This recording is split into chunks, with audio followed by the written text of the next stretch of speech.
For all intents and purposes, the 2024 cropping season is pretty much behind us. But what did we put up and what are we going to do with it? Pete Koss is with us on our Allied Cooperative Program. Pete is a dairy specialist and animal nutritionist with Allied Cooperative. And Pete, we started out this season right away in the spring, and we knew we were in trouble, didn't we? Yes, we did. With the amount of rain that we had, crops were tough to get in the ground and also take crops off the field. What are some of the things that you saw were happening and the potential challenges we were going to have as we did harvest this crop?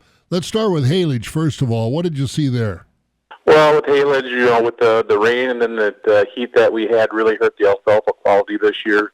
We're seeing lower NDF digestibility numbers in this year's crop, which is lowering our relative feed quality 10 to 20 points. That's a lot. Yes, it is, and so we need to be proactive and look at the quality of forages and what can we do to help alleviate some of this. Now, we lower the quality by 20 points. Did we have anything else in there as far as challenges as we did some testing of these forages, of the haylage especially? Crude protein overall seemed to be fairly consistent. It's the NDF digestibilities that were really lower, and which affected our relative feed qualities, which the cows are telling us that with the lower milk is hurting us. And then, Pete, as we got further into the fall, we got the haylage, different crops made. But as far as we got into corn silage, and we know we had late planting, we hope Mother Nature would allow us to even get a corn silage crop out of this with these late plantings. Turns out, for the most part, we did. But what kind of challenges have you seen there? Well, the normal planted corn silage is definitely testing lower in the NDF digestibility. The later planted corn harvested at early maturity may fare better, but still went through high heat in late summer, which will affect the quality.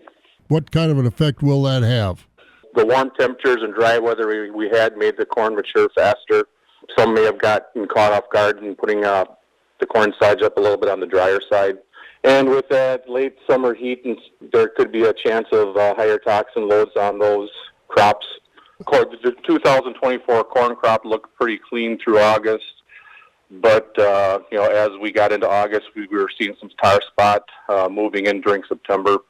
Can pose a challenge as far as toxins in the feed, and a good way to handle that is make sure you're testing your feed for toxins and then coming up with a strategy on how to mitigate some of those challenges.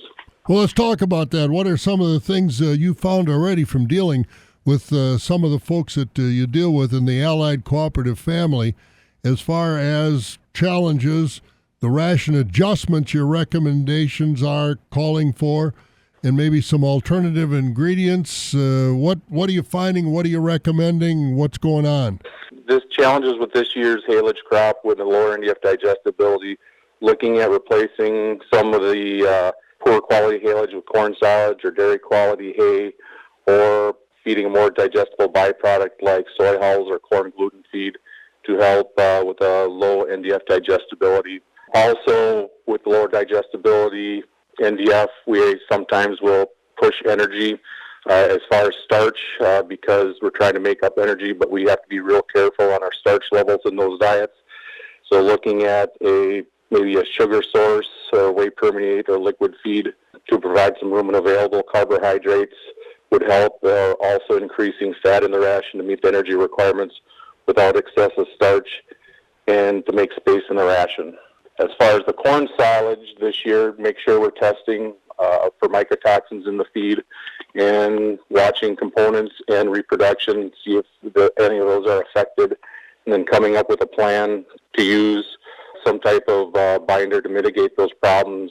A product that is utilizing a clay product and a yeast cell wall product as multiple modes of action would be beneficial. Besides the changes that you have to make and the adjustments, get it tested. If you haven't done it, you're recommending getting these feed sources tested right now.